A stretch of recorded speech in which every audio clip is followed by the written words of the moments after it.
नमस्कार दोस्तों। प्रस्तुत है आशा शर्मा जी के द्वारा लिखी कहानी अनजान मंजिल के नए रास्ते। सुबह सुबह उठते ही सबसे पहले हाथों में अपने कर्म की लकीरों के दर्शन करने चाहिए।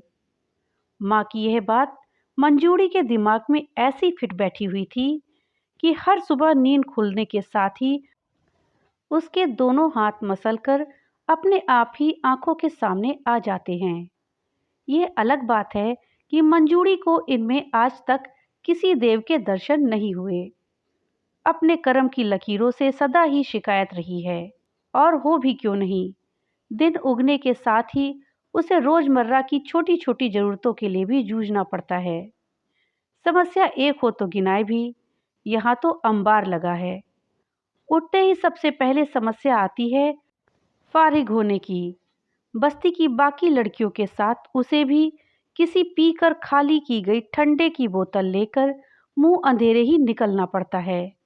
अगर किसी दिन जरा भी आलस कर गई तो दिन भर की छुट्टी। अंधेरा होते तक पेट दबाते ही रहो। इसके बाद बारी आती है नहाने धोने की। तो रोज ना सही, लेकिन कभी कभार तो नहाना धोना पड़ता ही है। यूं तो सड़क के किनारे बिछी मोटी पाइपलाइन से जगह जगह रिश्ता पानी इस काम को आसान बना देता है। लेकिन इस तरह से बाहर खुले में नहाओ, अखरता तो बहुत है, लेकिन क्या करे। माँ कहती, विधाता के लिखे कर्म तो भोगने ही पड़ेंगे। पीने के लिए पानी का जुगाड़ करना भी एक बड़ी समस्या है। मैल से चिक्कट हुए कुछ प्लास्टिक के खाली कनस्तर झुग्गी के बाहर पड़े हैं। टूटी हुई पाइपलाइन से लोटा लोटा भर के इनमें दिन भर के लिए पीने का पानी भरना है। माँ ने तो यह काम उसी के जिम्मे डाल रखा है। खुद तो बापड़ी दिन उगे उठने के साथ ही चूल्हे में सिर दे देती है। ना दे तो करे भी क्या। 5 औलादे और 2 खुद, 7 लोगों के लिए टिक्कड़ सेकते सेकते ही सूरज सर पे आ जाता है। 8 बजते बजते तो दोनों धड़ी लुगाई अपने टिफिन लेकर काम पर चले जाते हैं। जो दिन ढले आते हैं तो थक गए एकदम चूर हो जाते हैं। बाप तो एक आध पौआ चढ़ाकर अपनी थकान उतारने के लिए झूठा बिलम करता है, लेकिन माँ बेचारी क्या करे। सूखे होठों की पापड़ी को गीली जीभ फिराकर नरम करती है और फिर से चूल्हे में सिर दे देती है। ईंटों की तगारी सिर पर ढोते ढोते खोपड़ी के बाल घिस गए बेचारी के।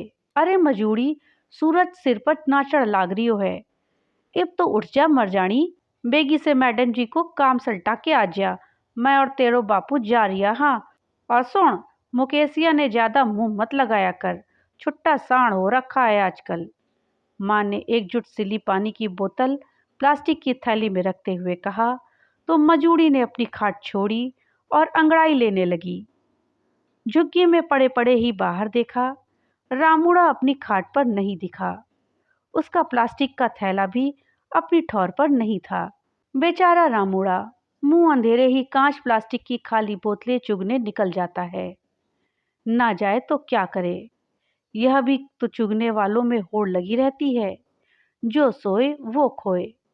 कुछ कचरा बीन लाएगा तो 10-20 रुपल्ली हाथ में आ जाएगी। रुपए मुट्ठी में दबा के कैसा धन्ना सेठ समझने लगता है खुद को। सोचकर मजूड़ी मुस्कुरा दी। 16 साल की मजूड़ी भले ही झुग्गी में रहती है, बेशक उसकी जिंदगी में 100 अभाव हैं, लेकिन आंखों में सपने तो आम लड़कियों की तरह ही है ना। बार बार खुद को दर्पण में देखना, तरह तरह से बाल काढ़ना, सस्ती ही सही लेकिन नाखूनों पर पॉलिश की परत चढ़ाना, लिपस्टिक ना सही 2-5 रुपए की संतरे वाली कुल्फी से ही अपने होठों को रंग कर खुद पर इतराना, ये सब भला किसी विशेष सामाजिक स्तर की लड़कियों के लिए आरक्षित थोड़े ही हैं। मंजूड़ी को भी सपने देखने का उतना ही अधिकार है जितना किसी सामान्य किशोरी को। उसका मन भी बारिश में भीग भीग कर गीत गाने को होता है, जैसे फिल्मों में हीरोइन गाती हैं। सफेद जीनी साड़ी पहन के उसे भी सर्दी में चाय के साथ गरम गरम समोसे और गर्मी में ठंडी ठंडी कुल्फी आइसक्रीम खाने को दिल करता है। अरे हाँ, चाय और आइसक्रीम से याद आया, अभी पिछले सप्ताह ही की तो बात है। ननिहाल से बिरजू मामा आए थे। माँ ने छोटी बहन नानकी को 10 का नोट देकर दूध लाने के लिए भेजा था। दूध वाली थड़ी पर एक बच्चा अपनी माँ के साथ आइसक्रीम लेकर खा रहा था। नानकी का भी दिल मचल गया। उसने उस 10 रुपए की कुल्फी खरीद ली और मजे से चुस्की मारने लगी। उधर चाय का पानी दूध के इंतजार में उबल रहा था और उधर ननकी का कोई अता पता नहीं था। माँ ने बापू को देखने के लिए भेजा तो पीछे पीछे मंजूड़ी भी आ गई। बापू ने नानकी को कुल्फी चूसते देखा तो ताव खौल गया। रोज कुआं खोदकर पानी पीने वालों के लिए 10 के नोट की कीमत क्या होती है, यह सिर्फ वही समझ सकता है। तमतमाए बापू ने माँ की गाली के साथ एक जोरदार ढूक नानकी की पीठ पर धर दिया। कुल्फी छूटकर मिट्टी में गिर गई। नानकी ने पलट कर देखा तो डर का एक साया उसकी आंखों में उतर आया। लेकिन अगले ही पल उसे कुल्फी का ध्यान आया। उसने कुल्फी को उठाया, अपनी फ्रॉक से पोंछी और फिर उसे चूसने चाटने लगी। बेचारी नानकी, मंजूड़ी को उस पर दया आ गई। उसने बहन के बालों में हाथ फेरा और झुग्गी से बाहर आ गई। बस्ती में कुछ चूल्हे अभी भी सुलग रहे हैं।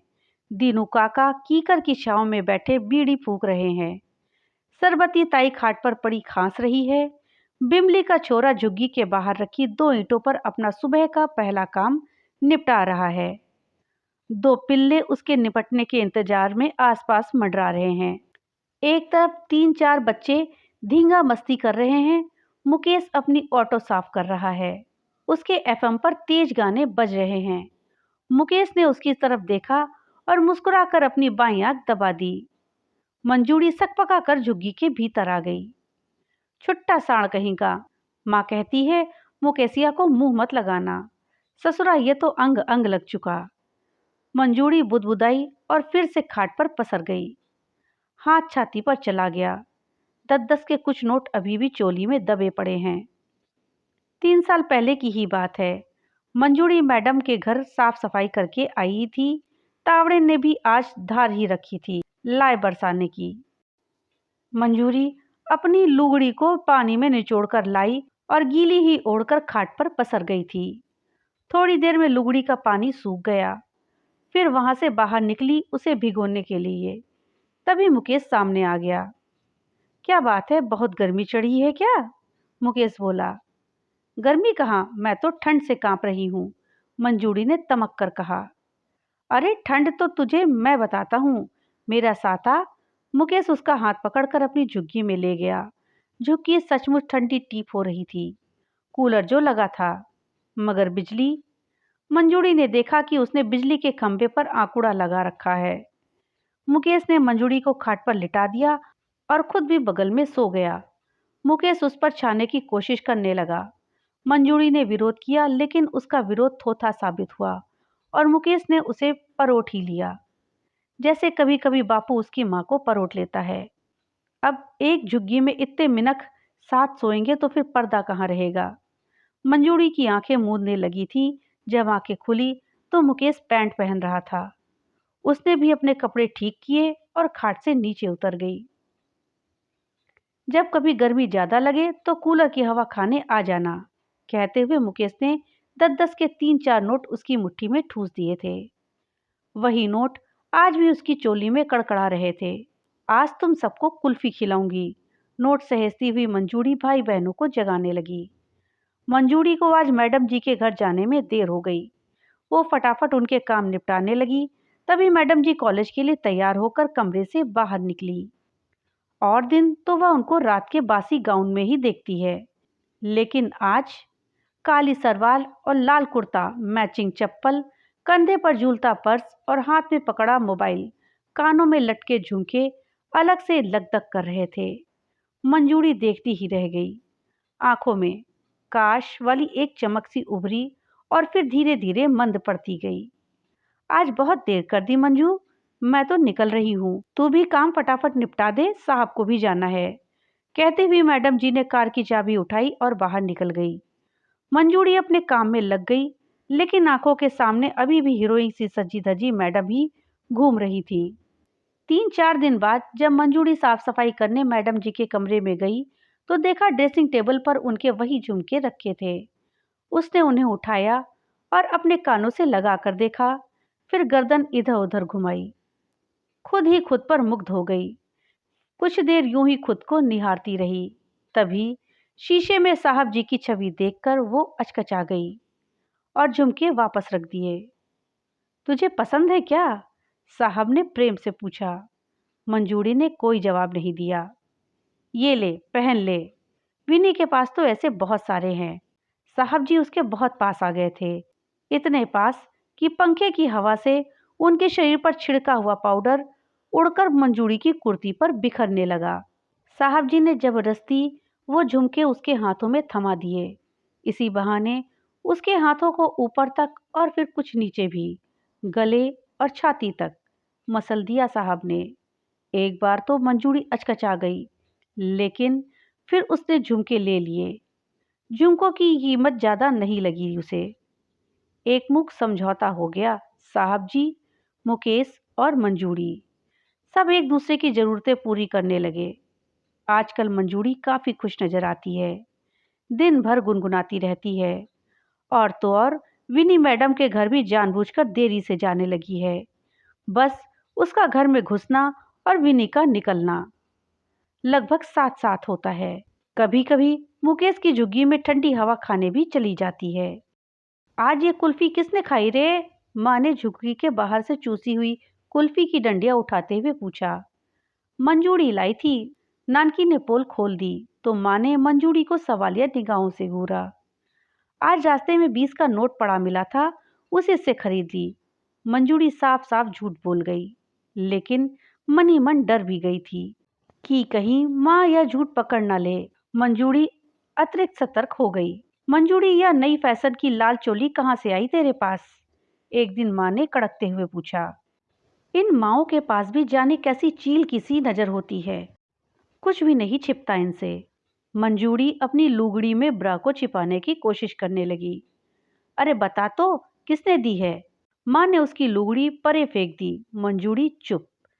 माँ हूं तेरी, बरस खाए हैं मैंने, तेरी वाली उम्र भोग चुकी हूँ। देख छोरी, सही सही बता, किस रास्ते पर जा रही है तू?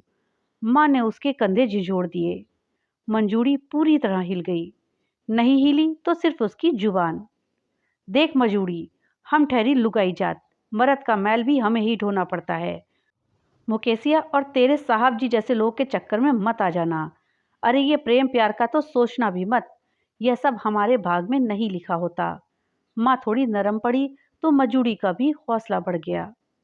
तू तो मेरी वाली उम्र भोग चुकी है ना माँ, जानती ही होगी कि अच्छा खाने पीने, पहनने ओढ़ने और सैर सपाटने की कितनी हूस उठती है मन में। अब ना तो मेरा बाप कोई धन्ना सेठ है जो मेरी सारी इच्छाएं पूरी कर देगा, और ना हमारी इतनी औकात कि हम पढ़ लिख कर विनी मैडम जैसे कमाएं और उड़ाएं। ज्यादा क्या होगा, 2-4 घर और पकड़ लूंगी, लेकिन उतने भरे से क्या हो जाएगा? तो क्या मार ले अपने मन को, यूं ही रोते बिसरते निकाल ले अपनी उम्र को?